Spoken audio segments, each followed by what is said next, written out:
vale meditarmos, irmãos e irmãs, sobre o Evangelho de hoje,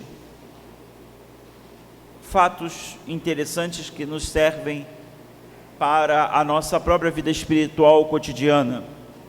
O primeiro deles é o fato de não ter clareza do que vem de Deus, ou seja, a falta de discernimento.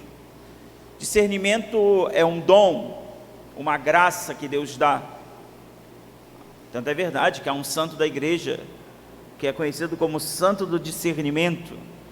Santo Inácio de Loyola, fundador dos jesuítas, é o grande santo do discernimento, pois ele, ao longo de sua vida, dedicou aos exercícios espirituais, e tudo deveria ser muito discernido. Ele as orações, os escritos, ele era um homem, um cavalheiro, na época dele, na Espanha, o auge dos santos espanhóis, no século XVI, ele, Santa Teresa de Jesus, São Pedro de Alcântara e outros santos mais desse período histórico. Mas o discernimento, para não atribuir aquilo que é de Deus, não sendo, ou o contrário, aquilo que é de Deus eu não consigo perceber, é a confusão de Jesus com os judeus. Os judeus eram homens religiosos, aqueles que escutam agora, no entanto, não têm discernimento. Isso não é um discurso contra a religião, mas é ao contrário, é que a vida religiosa precisa ser amadurecida, porque não necessariamente a prática corresponde à vida espiritual. Essas realidades são importantes de serem meditadas. E é um pecado das muitas interpretações sobre o que é o pecado contra o Espírito Santo, que nunca será perdoado, que Jesus havia dito. Certamente a mais frequente, a mais importante delas é exatamente isso: atribuir aquilo que, ou melhor, aquilo que é obra de Deus, não atribuir ser obra de Deus, mas ser obra do demônio ou obra humana. O segundo fato é que talvez nós, até pouco tempo, não imaginemos ou não pensemos muito na nossa reflexão: estar contra Jesus.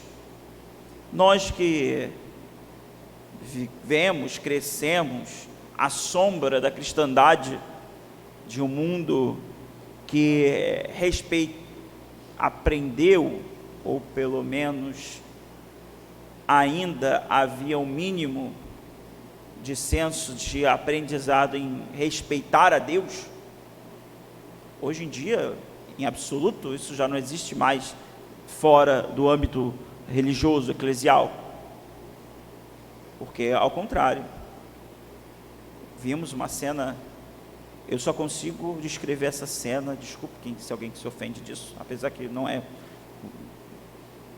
faço por respeito humano, mas só pode ser uma cena demoníaca alguém que comemore o direito constitucional ao aborto, como foi feito na França. É demoníaco. A França é a filha primogênita da igreja. Vocês não sabem, o reino dos francos, quando a Europa começou a ser cristianizada, o primeiro rei, com todo o seu povo, que se converteu foi o rei Clovis, que era o rei dos francos. É porque a França, o que é a França hoje, não existia naquele período histórico, né? Como a Alemanha, como a Itália, eram reinos, como a Alemanha.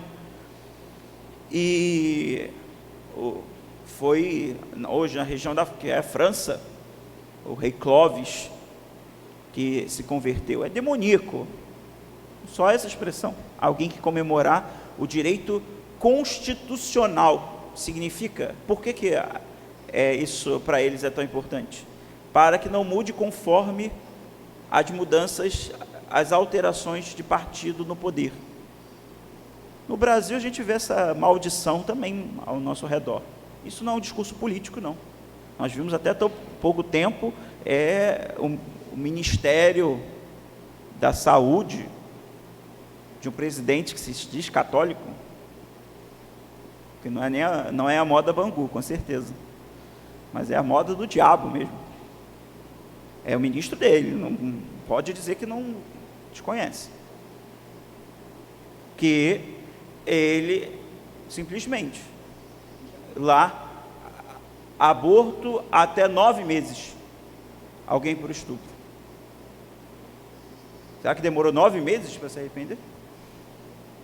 Enfim, são as nuances da vida. Sei que cada um tem sua decisão partidária, e eu não estou falando nada disso. Estou falando do fato do aborto.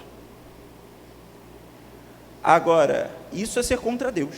O aborto nos coloca, aborto é eufemismo para dizer de assassinato de crianças.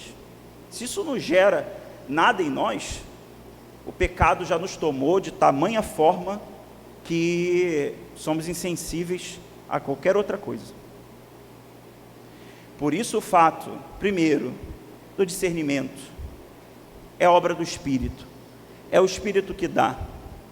Depois, o entendimento de ser contra ou a favor. Há uma definição clássica de pecado mortal, que é se tornar inimigo de Deus. Isso é clássico, está nos livros mais clássicos de teologia, de catecismo. O pecado mortal nos torna inimigos de Deus. E Jesus diz hoje: quem não está comigo, está contra mim. E quem não recolhe comigo, dispersa. Veja, qualquer visão relativista de Jesus, que ele aceita tudo ou qualquer coisa, certamente não é Jesus. Pode ser o inimigo, mas não é Jesus. E daí, é tão importante a gente entender como que é pelo dedo de Deus.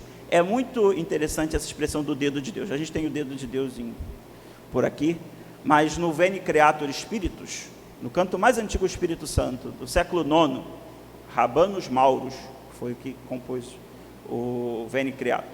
Lá diz, usa essa expressão, Digitus Dei, é o dedo de Deus. E como é bonito pensar que o dedo de Deus, se é pelo dedo de Deus, é por obra do Espírito que eu expulso demônios, mas mais ainda, se é por obra do Espírito, em nossa própria vida, que o discernimento acontece, que a graça de Deus acontece, tudo isso, meus irmãos e irmãs, certamente a gente consegue distinguir o bem do mal. A pior coisa é um católico, um cristão, seguidor de nosso Senhor Jesus Cristo, que não consegue discernir o bem do mal. Não estou falando o bem do mal, pessoa do bem, pessoa do mal, porque isso é infantil, né? É muito ridículo, ou pelo menos muito infantil, a gente achar essa pessoa é do bem, essa pessoa é do mal. Isso, quem faz isso é criança, né, gente? Todo mundo sabe que dentro da gente tem bem e tem mal. Agora, o fato é, porque o pecado e a graça coabitam, infelizmente, né? Mas o ser pecador, a tendência, está ali. Mas o fato tão importante, tão fundamental, de que a obra do Espírito gera em nós discernimento dos Espíritos, ou seja, saber atribuir aquilo que é de Deus e aquilo que não é de Deus, saber distinguir aquilo que provém de Deus daquilo que não provém de Deus. Não é porque está dando certo que vem de Deus, não é porque está dando errado que não seja de Deus, aparentemente.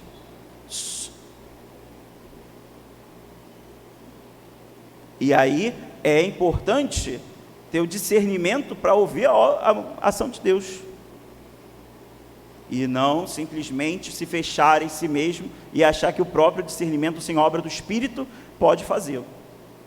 Senão, não é verdade, é ideologia. E aí deixamos de ser cristãos em absoluto, em qualquer lado que seja. Por isso peçamos ao Senhor o dom do Espírito, que dá discernimento, para que a gente na vida, a gente pensa nas coisas grandes, né? Falei do aborto, mas as coisas pequenininhas, sabe, aquela coisa menor, aquela coisa tão pequenininha, de aquele discernimento, que uma Ave Maria e um Pai Nosso, naquela hora, vai fazer diferença do que eu entrar numa briga, por exemplo. Isso também é discernimento, ou que eu esteja falando na hora que não devo. Isso também é discernimento. Por isso, peçamos o dom do Espírito.